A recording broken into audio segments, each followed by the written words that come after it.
Hello everyone, Coty Henry here again, and I have a great topic to discuss with you guys tonight.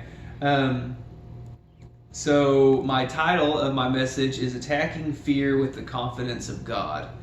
And the reason why I want to talk about that is because of the uncertain times that we're facing here, especially in America. Talking about the pandemic and trying to navigate through all that, and also our political environment, how it is extremely divided. Some of our elders would say it's the most divided that they've ever seen it. Especially our generation here today, we're facing probably the most stressful moments that we have come across for us anyways. So with all that said, I'm going to start off with the story most of us are familiar with, a story about David and Goliath. David, who was extremely confident in his God, and also he faced a great giant, a champion of the Philistines. So I'm going to start off. It's a little bit of a lengthy read, but we'll hit the key points here. So 1 Samuel chapter 17, we're going to start off with verse 26. Then David spoke to the men who stood by him, saying, "What shall be done for the man who kills this Philistine and takes away the reproach from Israel? For who is this uncircumcised Philistine that he should defy the armies of the living God?" And the people answered him in this manner, saying, "So shall it be done for the man who kills him." Now Eliab, his oldest brother, heard when he spoke to the men, and Eliab's anger was aroused against David, and he said, "Why did you come down here? And with whom have you left those few sheep in the wilderness? I know your pride and the insolence of your heart, for you have come down to see the battle." And David said, "What have I done now? Is there not a cause?" Then he turned from him toward another and said the same thing. And these people answered him as the first ones did. Now when the words which David spoke were heard, they reported them to Saul, and he sent for him. Then David said to Saul, "Let no man's heart fail because of him. Your servant will go and fight this Philistine." And Saul said to David, "You are not able to go against this Philistine to fight with him, for you are only a youth, and he a man of war from his youth." But David said to Saul, "Your servant used to keep his father's sheep, and when a lion or a bear came and took a lamb out of the flock, I went out after it and struck it and delivered the lamb from his mouth. And when it arose against me, I caught it by its beard and struck and killed it. Your servant has killed both lion and bear, and this uncircumcised Philistine will be like one of them, seeing he has defied the armies of the living God." Moreover, David said, "The Lord who delivered me from the paw of the lion and from the paw of the bear, he will deliver me from the hand of this Philistine." And Saul said to David, "Go, and the Lord be with you." So Saul clothed David with his armor, and he put a bronze helmet on his head. And he also clothed him with a coat of mail. David fastened his sword to his armor and tried to walk, for he had not tested them. And David said to Saul, "I cannot walk with these, for I have not tested them." So David took them off. Then he took his staff in his hand, and he chose for himself 5 stones from the brook, and put them in a shepherd's bag, in a pouch where he had, and his sling was in his hand, and he drew near to the Philistine. So the Philistine came and began drawing near to David, and the man who bore the shield went before him. And the Philistine looked about and saw David. He disdained him, for he was only a youth, ruddy and good-looking. So the Philistine said to David, "I am a dog. You come to me with sticks." And Philistine cursed David by his gods. And the Philistine said to David, "Come to me, and I will give your flesh to the birds of the air, the beasts of the field." Then David said to the Philistine, "You come to me with a sword, with a spear, with a javelin, but I come to you in the name of the Lord of hosts, the God of the armies of Israel, who you have defied. This day the Lord will deliver you into my hand, and I will strike you and take your head from you. And this day I will give the carcasses of the camp of the Philistines to the birds of the air and the wild beasts of the earth, that all the earth may know that there is a God in Israel. Then all the assembly shall know that the Lord does not save with sword and spear, for the battle is the Lord's, and he will give you into our hands. So it was when the Philistine arose and came and drew near to David, that David hurried and ran toward the army to meet the Philistine. Then David put his hand in his bag and took out a stone, and he slung it and struck the Philistine in his forehead, so that the stone sank into his forehead, and he fell on his face to the earth. So David prevailed over the Philistine with a sling and a stone, and struck the Philistine and killed him. But there is no sword in the hand of David. Therefore David ran and stood over the Philistine, took his sword and drew it out, and its sheath, and killed him and cut off his head. So the whole reason why I wanted to mention this story is because each and every day, all of us, the thing that we're pursuing the most is joy and peace. But there's this thing right now, especially today, called fear, that is trying to steal our joy, that is trying to steal our peace. This fear, you can look at the things the Bible talks about, how you see the things that are seen, but look at the things that are unseen.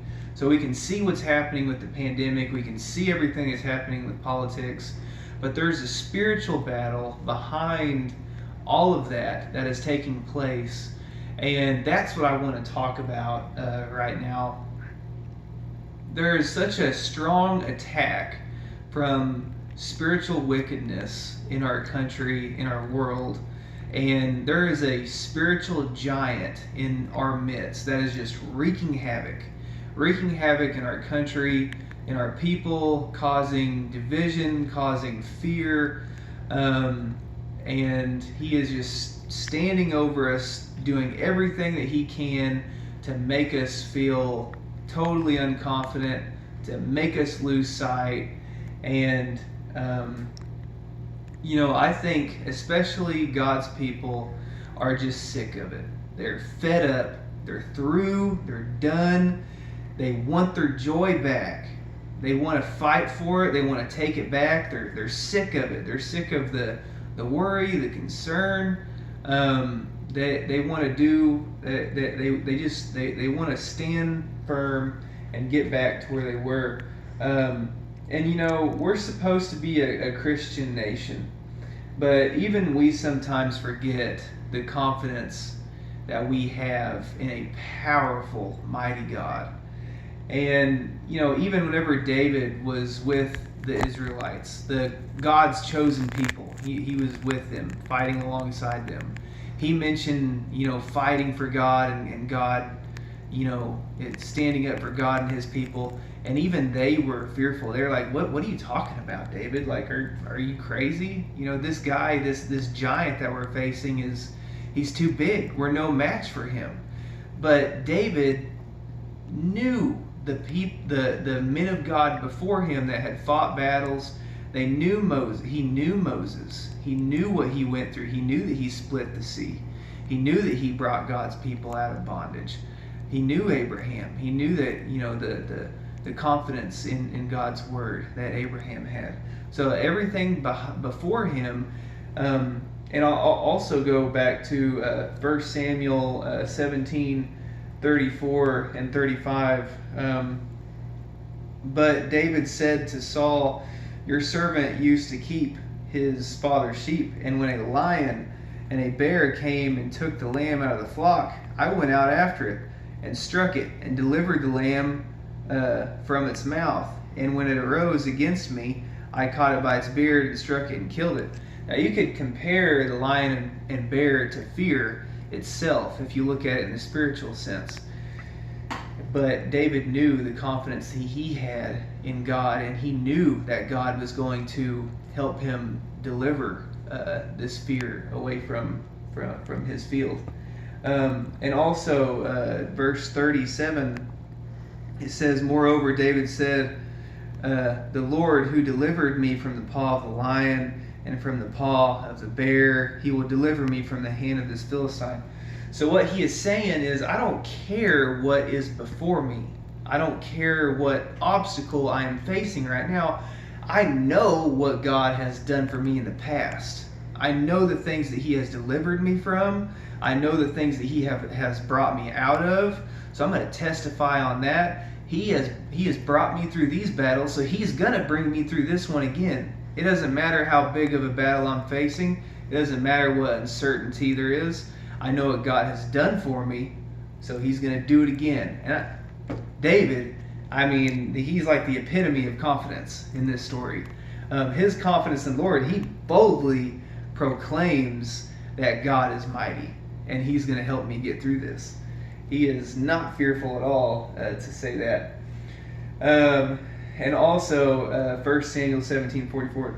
Let me touch on that again. "And the Philistine said to David, 'Come to me, and I will give your flesh to the birds of the air and the beasts of the field.'" That's a pretty intimidating statement, especially coming from a guy who's like 10 feet tall, or however tall he was. "Then David said to the Philistine, 'You come to me with a sword, with a spear, and with a javelin, but I come to you in the name of the Lord of hosts, the God of the armies of Israel, who you, good sir, have defied.'" It doesn't matter how big you are in stature.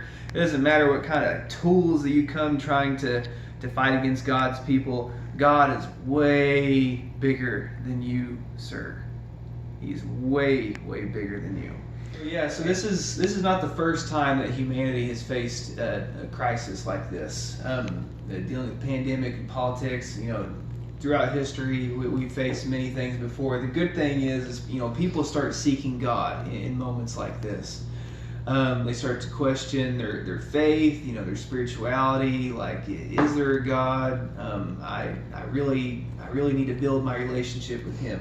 Well, luckily, God has foot soldiers already on earth waiting. God has David's and Moses's and Abraham's walking all throughout our land, who are confident in God. They know what God has brought them through, and they talk about it. They tell them, whether they're at their workplace or just out and about, and talking about everything that's going on in this world. But they are proclaiming their confidence because God has brought them through situations. God has brought them through circumstances. So what we're facing right now, this isn't anything. This is nothing. God's brought me through all this stuff, and He's going to bring me through it again. So talk about the things that you have overcome with God, and strengthen and encourage yourself in the Lord whenever you face difficult times, because He's already done so much for us. So be encouraged with this Bible study, and stand boldly, confidently, because God's going to bring us through, and let's take back our joy.